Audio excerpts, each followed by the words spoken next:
Let me tell you something right out the gate. If you'd have told me last year that a single letter and a stranger in a battered coat could turn a dying patch of land into something that actually feels like home, I'd have called you out for spinning fairy tales. But that's the truth of it. Some things you only believe when you've lived through every lonely hour, every quiet meal, and every stubborn day holding on because letting go just doesn't feel like an option. Yeah, that happened. I'm Eliza Mortimer, and this is the story of how everything changed the day Jonah Creed walked into my life. IT starts on one of those mornings where winter's hanging on a bit too long, wind snapping through the grass, barn roof sagging just enough to remind me nothing lasts forever. Not roofs, not men, not hope. My husband Frank? Gone almost 2 years now. Out to settle someone else's fight. Never came back. Folks called it a stray bullet. Wrong place, wrong time. All that, but deep down I never bought it.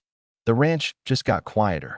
No kids laughing, no radio, just me, a couple cows, a stubborn mule, 3 chickens, and enough silence to fill up every corner of the house. They say I'm strong, maybe too proud for my own good. I always turned away help.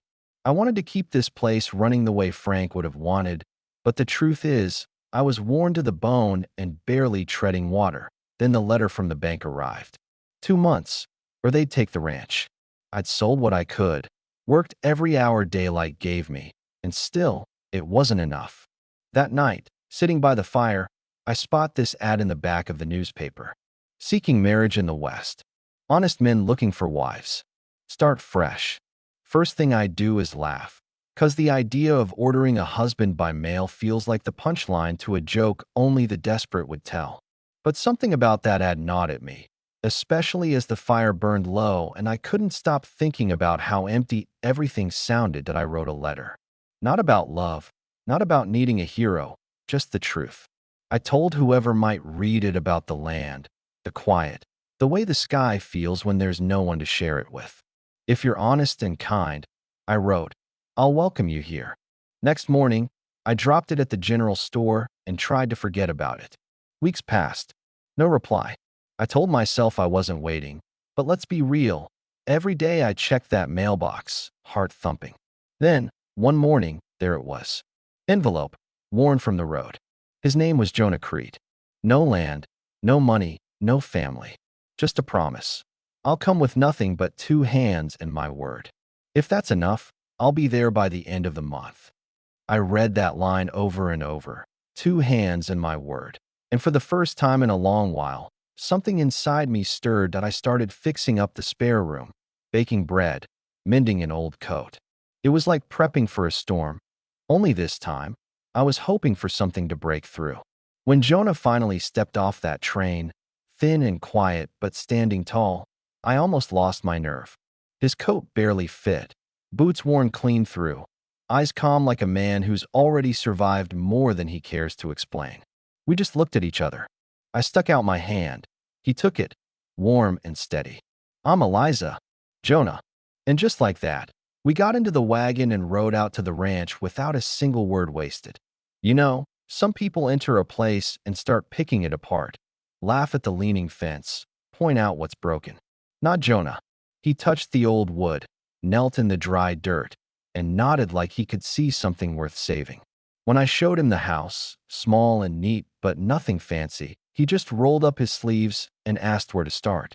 That first day, he fixed the barn roof. I barely got him to take water. By nightfall, he sat on the porch steps with a bowl of stew and ate like it was a feast. No complaint, no talk of what was lacking, just a quiet thank you. The next morning, before the sun even cleared the hills, he was already mending the gate. Day after day, he found things to fix, jobs I'd stopped seeing for how tired I was. He never needed a list. He just saw what was needed and did it, quiet as a ghost, but twice as present. I'd ask if he missed anything, and he'd just say, quiet laughter, like that was something you could miss as much as you miss a person. Of course, not everyone in town was thrilled. The day Jonah walked into the general store with me, old Lucian Pike, smile like a snake, boots too shiny, goes, didn't know you were taking in strays, Eliza. I saw Jonah's jaw tighten, but he kept it cool, just said, I'm no stray. When we got home, I told him not to pay Lucian any mind, that I didn't need him fighting my battles. He said, I know, but I won't let anyone speak to you like that again. It was the first time in years I realized maybe I didn't have to carry it all myself. Jonah worked. I cooked. Little by little, words trickled out between us. He'd hum some tune on the porch at night, never loud, just enough to fill the empty spaces. Then came the first good rain, hard and steady, roof held strong, barn stayed dry. Jonah stumbled and soaked and smiling, saying, the land's just waiting for someone to believe in it again. I knew he was talking about more than dirt. That as spring woke the land, everything softened. Grass poked up where it had been bare, wildflowers returned, and for the first time, the place didn't feel lost. Jonah fixed the kitchen roof, built a chicken pen, cleared out the root cellar. Even the townsfolk came around. Some still whispered, but others nodded or offered a kind word. When our wagon broke on the way home one night, we walked back together in the dusk, boots thudding in the dirt, and I asked him about his past. He said he didn't dream about what he'd lost, but remembered the weight. Every nail I drive here, every quiet meal we share, those are bricks in a new wall, not to forget the pain, but to keep it from spilling out again. I reached for his sleeve. You're not alone. He just nodded. That was enough. Storms came and went, but for the first time, I wasn't afraid of how small I felt in the world. I knew even the worst moments pass. The ranch changed, flowers in the window, mule looking healthy, chickens laying more eggs. Jonah found an old harmonica and played soft tunes by the fire. One night, after 3 months, he asked if I regretted writing that letter. I shook my head. Not for a single moment. He looked at me like he finally believed he could belong somewhere. That we planted beans, carrots, squash, side by side, digging, tucking seeds like planting little pieces of hope. The work filled up our days, and the silence between us felt full, not empty. Neighbors started coming by, sometimes for eggs, sometimes just to sit and breathe the calm. Sheriff Alden came with a new bridle for the mule, told me, you were right about him. Good man, one of the best. I teased Jonah. Hear that? One of the best. He grinned. Not bad for a man in borrowed boots. One afternoon, I brought down an old trunk filled with keepsakes, my mother's letters, a blue ribbon, baby shoes for the child I lost long ago. Jonah put his hand over mine and said, loss leaves a space that never fully closes. But somehow, next to that ache, something hopeful was growing.